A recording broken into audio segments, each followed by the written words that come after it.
اور یہی نہیں، ان کا خدا پیٹ ہے اور وہ اپنی شرم کی باتوں پر فخر کرتے وہ خوش ہیں۔ ہوتے ہیں۔ ہوس ہی سب کچھ ہے، اور میں کہوں گا کہ ہمیں یہ معلوم ہونا چاہیے کہ خدا کو بتوں سے نفرت ہے، اور داؤد نے دعا کی کہ میرے دل کو یکسوئی بخش تاکہ تیرا خوف مانوں۔ یہاں پر دیکھیں کہ داؤد خدا سے یکسوئی مانگتا ہے، اور خدا کا خوف بھی۔ خدا قدوس ہے، وہ تسلی دیتا ہے، وہ صرف داؤد کو نہیں بلکہ سب کو تسلی دیتا ہے۔ جیسے ماں اپنے بیٹے کو دلاسا دیتی ہے۔ اور میں کہوں گا کہ جو بھی خدا کے پاس عاجزی سے آتا ہے وہ تسلی پاتا ہے۔ یہ کتاب بتاتی ہے خدا دعاؤں کا جواب دیتا ہے۔ ہم اس کتاب سے بہت مستفید ہوئے ہیں، اور جب بھی اسے پڑھیں تو اس کتاب میں ہمیں خدا کی خصوصیات واضح طور پر نظر آتی ہیں، اور یہی سچ ہے۔ گو اس میں لکھے گئے واقعات ہمارے متعلق نہیں ہیں لیکن ہمارے لیے ہیں۔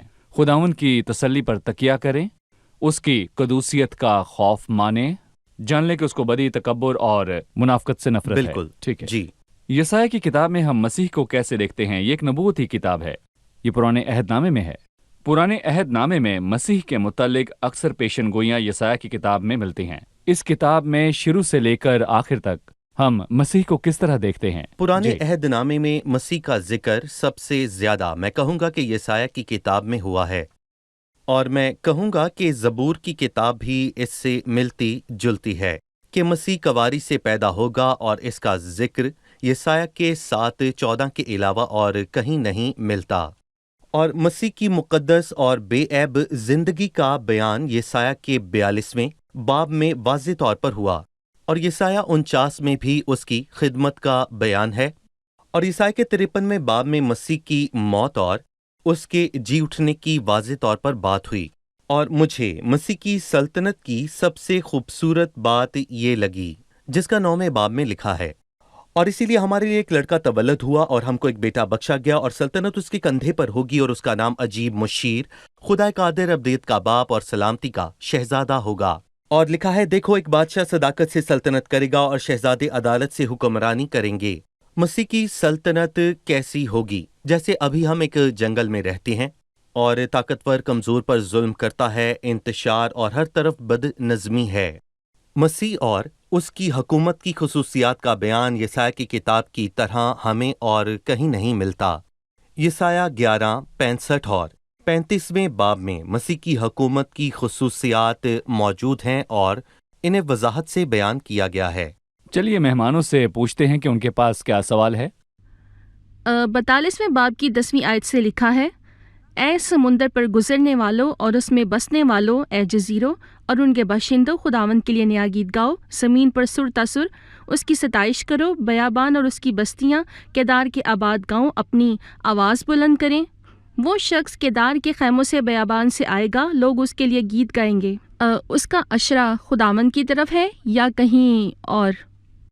ان آیات میں کیدار سے آنے والے کی بات نہیں ہوئی، بیابان اور اس کی بستیاں، کیدار کے آباد گاؤں اپنی آواز بلند کریں، اور پھر واضح طور پر لکھا ہے کہ وہ خدا کے جلال کی تعریف کریں، اور وہ کس خداوند کی تمجید کریں گے۔ دیکھیں باب کے شروع میں کہوں گا کہ ہم نے خدا کے برگزیدہ کا پڑھا۔ دیکھو میرا خادم جس کو میں سنبھالتا ہوں، میرا برگزیدہ جس سے میرا دل خوش ہے، میں نے اپنی روح اس پر ڈالی۔ اس کے بپتسمے پر آسمان کھل گیا اور آواز آئی، یہ میرا پیارا بیٹا ہے جس سے میں خوش ہوں۔ اور اس سے اگلی آیات مسیح پر پوری اترتی ہیں، اور پھر متی کے 12ویں باب میں یہ واضح طور پر لکھا ہے کہ وہ نہ چلائے گا، نہ شور کرے گا، اور نہ بازاروں میں اس کی آواز سنائی دے گی۔ وہ مسلے ہوئے سرکنڈوں کو نہ توڑے گا، اور ٹمٹماتی بتی کو نہ بجھائے گا۔ وہ راستے سے عدالت کرے گا، وہ مان نہ ہوگا، ہمت نہ ہارے گا جب تک کہ عدالت کو زمین پر قائم نہ کرے، اور جزیے اس کی شریعت کا انتظار کریں گے۔ متی کے 12ویں باب میں یہ لکھا ہے، اور یہ تمام الفاظ مسیح کے متعلق لکھے گئے ہیں۔ اور اس نے کہا کہ کیدار سمیت ساری دنیا ایک ہی دن میں خدا کے پاس واپس لوٹ آئے گی، اور کیدار کا ذکر کبھی بھی اطمینان بخش نہیں۔ اور زبور 120 میں لکھا ہے کہ مجھ پر افسوس کہ میں مسک میں بستا اور کیدار کے خیموں میں رہتا ہوں، صلح کے دشمنوں کے ساتھ رہتے ہوئے مجھے بڑی مدت ہو گئی ہے۔ میں تو صلح دوست ہوں، پر جب بولتا ہوں تو وہ جنگ پر آمادہ ہو جاتے ہیں، اور کیدار ان علاقوں میں سے ہے جہاں کے لوگوں نے خدا کو نہ جانا۔ پر سب چیزوں کی بحالی کے وقت وہ اور تمام دنیا کے لوگ خدا کے پاس لوٹ آئیں گے، اور ہم نے پہلے بھی اس کو بیان کیا ہے اور یہی سچ ہے۔ شکریہ بھائی یوسف، خداوند آپ کو برکت برکت دے۔ آپ کے ساتھ اس کتاب کا مطالعہ کرنے کا بہت لطف آیا۔ ہم نے اس کے ابواب کی مختصر سی دہرائی کی، ہم قسط کے اختتام پر پہنچ چکے ہیں۔ بہت شکریہ۔ خدا کو برکت دے۔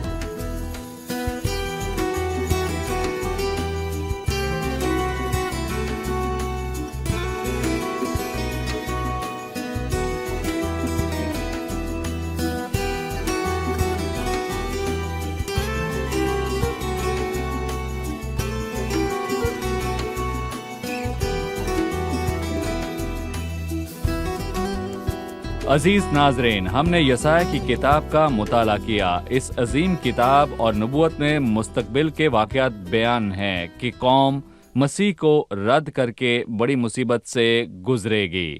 خداوند ان کو بحال کرے گا اور وہ 1000 سالہ بادشاہی کی برکات میں داخل ہوگی۔ اس قسط کو ختم کرنے سے پہلے میرا آپ سب کے لیے ایک ہی پیغام ہے۔ مسیح نجات دہندہ ہے، وہ آیا پر لوگوں نے اس کو رد کیا۔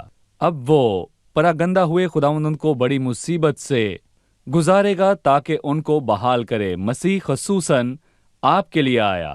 عزیزو، خدا کی نجات خداوند یسوع مسیح کے وسیلے سے ملتی ہے۔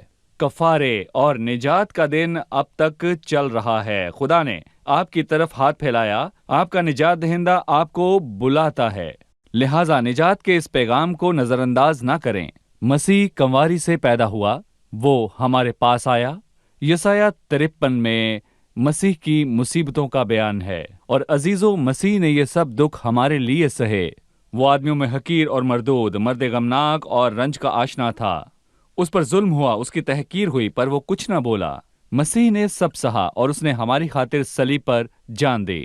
کیا آپ مسیح کے دکھوں اور اس کی قربانی کی قدر کرتے ہیں؟ عزیزو، مسیح اور اس کی قربانی ہی ابدی زندگی کا واحد دروازہ ہے۔ اس لیے نئی کتاب شروع کرنے سے پہلے اپنا فیصلہ لیجئے کہ کیا آپ نے نجات کو قبول کیا؟ کیا آپ نے مسیح کو قبول کیا؟ کیا مسیح کے وسیلے سے خدا کی راستی پہن لی؟ مجھے امید ہے کہ آپ نے یہ کیا ہے۔ ہم اگلی قسط میں ایک نئی کتاب کے ساتھ حاضر ہوں گے۔ تب تک اپنا بہت خیال رکھیے۔ خداوند آپ کو برکت دے۔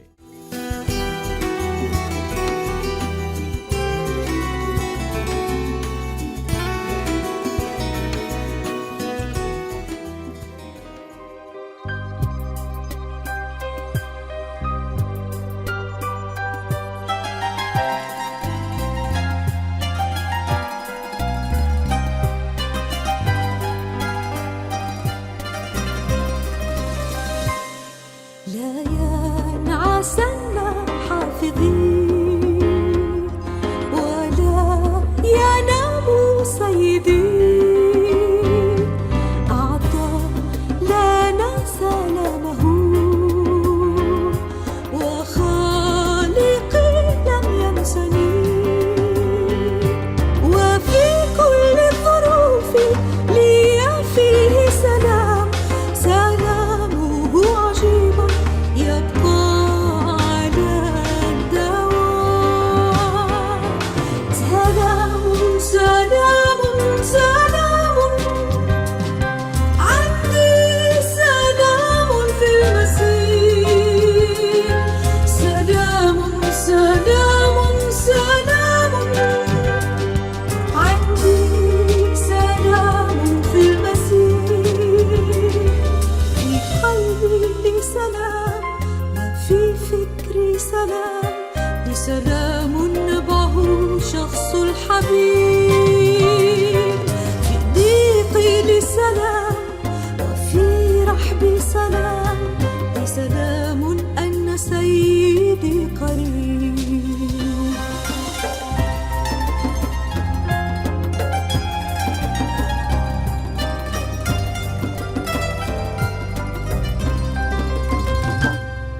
مهما كانت تجربتي لا تحيد عيني عن يسوع، يثبتن قدمي كذا وقلبي لن يروح، تحيط بذراع القدير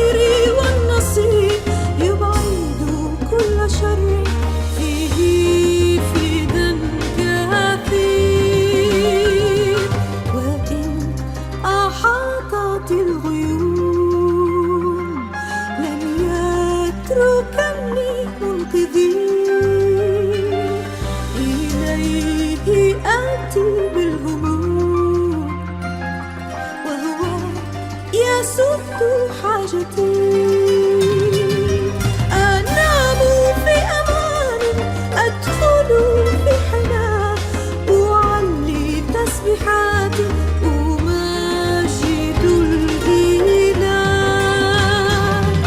سلام سلام سلام عندي سلام في المسيح سلام سلام سلام عندي سلام في المسيح في قلبي لي سلام وفي فكري سلام لي سلام نبعه شخص الحبيب في ضيقي لي سلام وفي رحبي سلام لي سلام أن سيدي قريب